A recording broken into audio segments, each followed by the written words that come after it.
হ্যাঁ, নির্বাচন নিয়ে আলোচনা হয়েছে এবং সবাই নির্বাচনের অপেক্ষায় আছে। তারাও সবাই নির্বাচনের পরবর্তী যে বাংলাদেশ দেখতে চাই, আমরা যেহেতু বাংলাদেশ দেখতে করতে চাই, টার্কির সাথে নির্বাচনের পরবর্তী সময়ে যে বাংলাদেশের সম্পর্ক কি কি হতে পারে, যেগুলো আমি বললাম, এইসব সম্পর্ক কিভাবে আরো বাড়ানো যায় সেটা আলোচনা এসেছে। এবং নির্বাচন তো নিশ্চয়ই সবাই, টার্কিও সবার মতো অতি সত্বর নির্বাচনের মাধ্যমে নতুন সরকার আসলে নতুন সরকারের সাথে কাজ করার জন্য উদ্গ্রীব।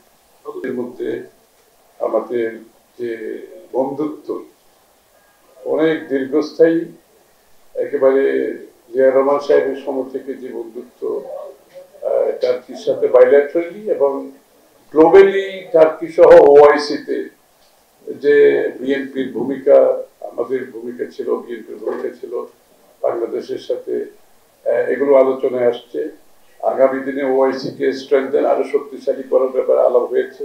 দুই দেশের মধ্যে বন্ধুত্ব আরো সুদৃঢ় করার জন্য সব এরিয়াতে আমাদের কোঅপারেশন বাড়ানোর জন্য অর্থনীতি, সংস্কৃতি, ওআইসি তে আমাদের যে ইনভলভমেন্ট, সবকিছু মিলিয়ে সুদৃঢ় করার জন্য প্রয়োজনীয় উদ্যোগ আমরা দুই পক্ষ থেকে নেওয়ার ব্যাপারে আলোচনা করেছি।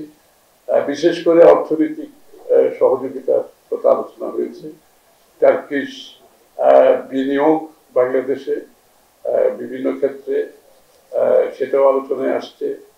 এবং টার্কির সাথে বাংলাদেশে যে সাংস্কৃতিক আমাদের অনেক দিনের সম্পর্ক, আপনারা জানেন কামাল আতাতুর্ক রোড নামটাই দিয়েছিল জিয়া রহমান সাহেব নিজেই, এবং ওআইসিতে জিয়া রহমান সাহেব সহ টার্কির গুরুত্বপূর্ণ ভূমিকা পালন করেছিল, সেটাকে আরো শক্তিশালী করার ব্যাপারে আলোচনা এসেছে। এবং বিশেষ করে দুই দেশের মধ্যে ট্রেড, ইনভেস্টমেন্ট, বিনিয়োগ বাড়ানোর ক্ষেত্রে আলোচনা আসছে। এবং তার কি আগ্রহ প্রকাশ করেছে আরো অধিকতর বিনিয়োগের জন্য।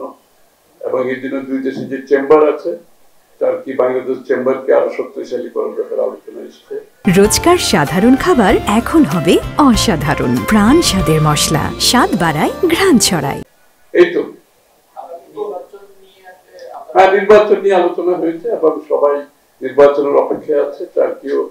তারাও সবাই নির্বাচনের পরবর্তী যে বাংলাদেশ দেখতে চাই, আমরা যেহেতু বাংলাদেশ দেখতে করতে চাই, টার্কির সাথে নির্বাচনের পরবর্তী সময়ে যে বাংলাদেশের সম্পর্ক কি কি হতে পারে, যেগুলো আমি বললাম, এইসব সম্পর্ক কিভাবে আরো বাড়ানো যায় সেটা আলোচনা এসেছে। এবং নির্বাচন তো নিশ্চয়ই সবাই, টার্কিও সবার মতো অতি সত্বর নির্বাচনের মাধ্যমে নতুন সরকার আসলে নতুন সরকারের সাথে কাজ করার জন্য উদ্গ্রীব। না, প্রতিরক্ষার ব্যাপারে আমরা ওইভাবে আলোচনা করে নেই। তবে টার্কির সাথে বাংলাদেশের যে বিনিয়োগের বিষয়টা আছে, সেখানে অনেক বিনিয়োগের মধ্যে পরবর্তীতে সেটা হয়তো আলোচনা আসতে পারে। এই পর্যন্ত বলো। টার্কি বাংলাদেশে জয়েন্ট ডিফেন্স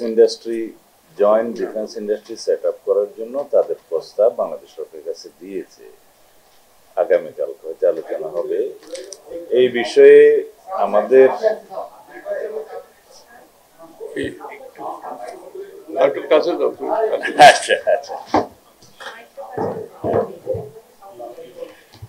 টার্কিশ গভর্নমেন্ট বাংলাদেশের সাথে ডিফেন্স সেক্টরে যে কোঅপারেশনটা আছে সেটা অব্যাহত থাকবে এবং তারা একটা জয়েন্ট ডিফেন্স ইন্ডাস্ট্রি সেট আপের জন্য বাংলাদেশ সরকারের সাথে আলাপ আলোচনায় আছে।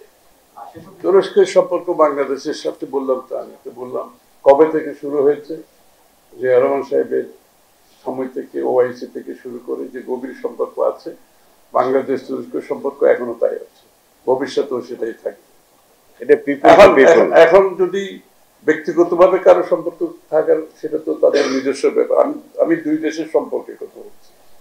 দুই দেশের সম্পর্কের কথা যেটা আলোচনা হয়েছে সেটা সব সময় ছিল, এখনো আছে, আগামী দিনেও থাকবে। অন্যদের ব্যক্তিগত সম্পর্কের ব্যাপারে তো এখানে আলোচনা হয়নি, সেটা তো থাকতেই পারে।